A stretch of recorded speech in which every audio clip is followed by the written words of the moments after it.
And in that line, actually, I'd like to ask how, this is an obvious question, but in the context of it, socials, how are they regarded? Can I narrow that? It's interesting because you obviously have this, I would like to know how you guys deal with this new age of basically reels and the rest of it, where you get 10 seconds of a song and everyone loves that 10 seconds of the song.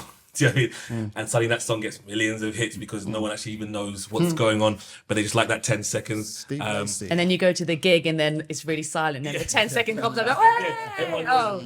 So it's like, in terms of, so obviously that's affecting especially the new generation of listeners. What, I guess the question is almost like, how do you guys deal with a lot of that? How is that? Is that something that you then try to work into the strategy of the artist that you're working with? Or is it something that you guys are like, we're trying to combat this in some sort of other way? Well, how's that dealt with? I think it is back to how you start the campaign, which is targets. What are your targets?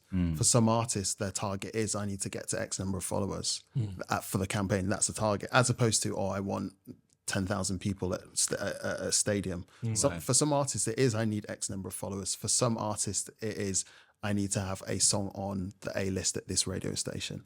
And it all differs. But if your target is that you want to be on radio, then you're perhaps not measuring it by socials. Socials might help tell the story to radio, but your target is radio, so you focus on that. But if your target is, I feel I need to be at X level on socials, then yes, we will be looking at that all day because that's the target. And I think it is really important for artists, going back to where I started, figure out what you're really good at, and then use that as your thing that you go for, because certain people are just not good on socials. Yeah, that's what I mean. It's so like, how annoying in this world where everyone's talking about socials. What if you're just like not naturally good at it? And some people, like when you see these influencers and like, they're literally posting 2 or 3 times a day and they're so natural with it. I think, gosh, like some people just got it like that. And then some people don't, but yet they're still amazing artists. So then what do you do then?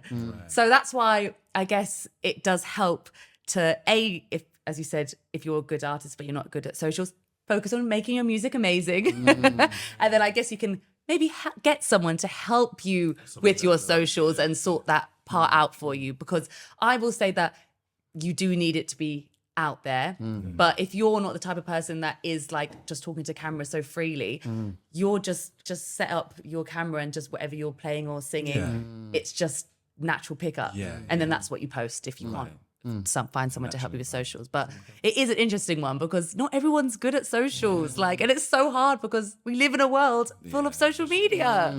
So, Yeah, we all we all spend hours on our phones, right? So it's recognizing, instead of it being, I have to do socials, it's no, like you as an artist, you spend hours on social media. So how do you think that your fans spend their time? They spend their time on social media as well. So please make something, whether it's yourself or with a team, as you were saying, Amika, like with a team, or maybe you end up collaborating with a certain platform, whether it's Colors or whatever the other platform is out there.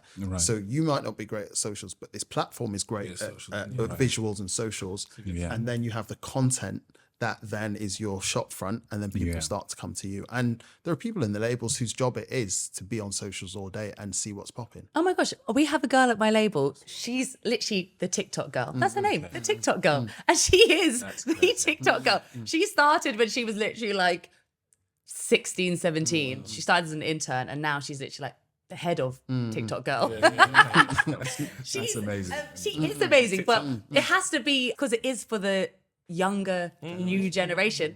The person who is the head of that does also have to be young herself, because she knows it. She understands. She understands it. Her people. So Her people, yeah. So obviously TikTok is for all ages, but it's just interesting how she's got that job and she's absolutely sick at it.